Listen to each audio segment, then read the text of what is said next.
मेरा घर है और मेरे घर से 2 किलोमीटर की दूरी पर मेरा एक दोस्त रहता है। एक दिन मैंने उस दोस्त से कहा, "हेय! कम ओवर, मेरे घर आ जाओ।" तो दोस्त ने कहा, "ऑफ़ कोर्स, मैं आ रहा हूँ।" उसने अपनी साइकिल निकाली और निकल गया, लीव नाउ। मगर ये ऐसे मेरे घर की तरफ चलने लगा, मगर ये क्या, ये तो मेरे घर को क्रॉस कर गया। अच्छा, ये आइसक्रीम खाने का शौकीन है, ये एक आइसक्रीम पार्लर पर पहुँच गया और वहाँ पर इसने आइसक्रीम खाई। इसको यहाँ तक पहुँचने में 1 घंटा लगा। आइसक्रीम खाने के बाद इसने वापस मेरी घर की ओर साइकिल घुमा दी और करीब 2 घंटे में मेरे घर पहुँच गया। मेरे घर से आइसक्रीम पार्लर की दूरी करीब 8 किलोमीटर है। यहाँ पर हम ये समझने की कोशिश करेंगे, ये कितना तेज़ चला। तो ये कितना तेज़ चला, ये पता करने के लिए हम एक टर्म डिफाइन करेंगे, स्पीड। स्पीड का मतलब होगा, ये कितनी डिस्टेंस कवर करता है यूनिट टाइम में, how much distance in unit time. तो इसके लिए हम डिस्टेंस निकालने का कोशिश करते हैं। डिस्टेंस कितनी हो जाएगी?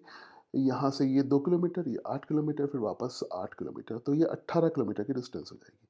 तो डिस्टेंस हो गई 18 किलोमीटर की। उसके बाद इसको टाइम लग रहा है 2 घंटा, तो हम स्पीड निकालेंगे। स्पीड हो जाएगी total distance upon total time, तो 18/2 हो जाएगी। और ये जो स्पीड है वो एवरेज स्पीड है। 18/2 कितना आ जाएगा? 9 किलोमीटर पर आवर, यानी 1 घंटे में ये 9 किलोमीटर कवर करता है।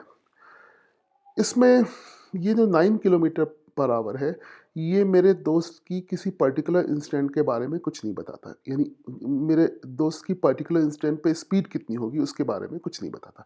जैसे मान लीजिए 2 लोग हैं, इसमें ये जो स्पीड होगी एवरेज स्पीड है। अभी एग्ज़ाम्पल पर आते हैं। मान लीजिए हमारे पास करीब 2 लोग हैं जिनके मार्क्स 10 मार्क्स हैं और 8 मार्क्स हैं। इनका जब एवरेज निकालते हैं तो 9 मार्क्स आता है। तो ये जो 9 मार्क्स है, ना तो इस बच्चे के मार्क्स के बारे में बताता है, ना तो इस बच्चे के मार्क्स के बारे में बताता है, क्योंकि दोनों के मार्क्स 10 और 8 हैं, एवरेज 9 आ रहा है। मतलब एवरेज किसी पर्टिकुलर बच्चे के मार्क्स के बारे में कुछ नहीं बताता। इसी तरह से यहाँ पे जो एवरेज है, इसकी पर्टिकुलर टाइम की पर स्पीड के बारे में कुछ भी नहीं बताता। तो एक तो ये टर्म हो गया।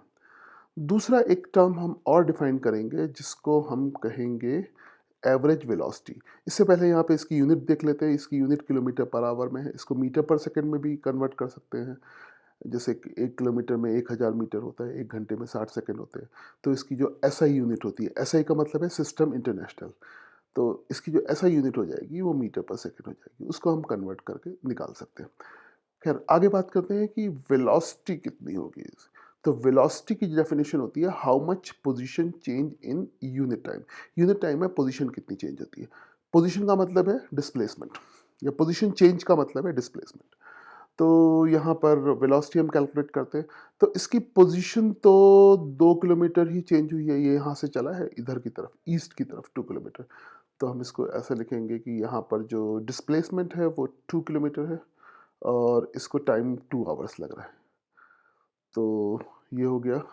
और 2 किलोमीटर राइट की तरफ है। तो यहाँ से यहाँ इधर राइट हो गया, इधर की तरफ लेफ्ट हो गया। तो इसकी डायरेक्शन भी है, डिस्प्लेसमेंट की डायरेक्शन भी है और टाइम लग रहा है 2 आवर। तो यहाँ पर वेलोसिटी हो जाएगी total displacement upon time 2 kilometre upon 2 hour, that will be 1 kilometre per hour. तो ये स्पीड हो गई या एवरेज स्पीड हो गई और ये एवरेज वेलोसिटी हो गई। तो एवरेज वेलोसिटी बताएगी कि यूनिट टाइम में कितना डिस्प्लेसमेंट होगा और एवरेज स्पीड बताएगी कि यूनिट टाइम में कितना डिस्टेंस कवर होगा। तो हमने दोनों टर्म समझ लिए, एवरेज स्पीड, एवरेज वेलोसिटी। दोनों की यूनिट सेम होती है, मीटर पर सेकंड, मगर दोनों के मीनिंग डिफरेंट होते हैं।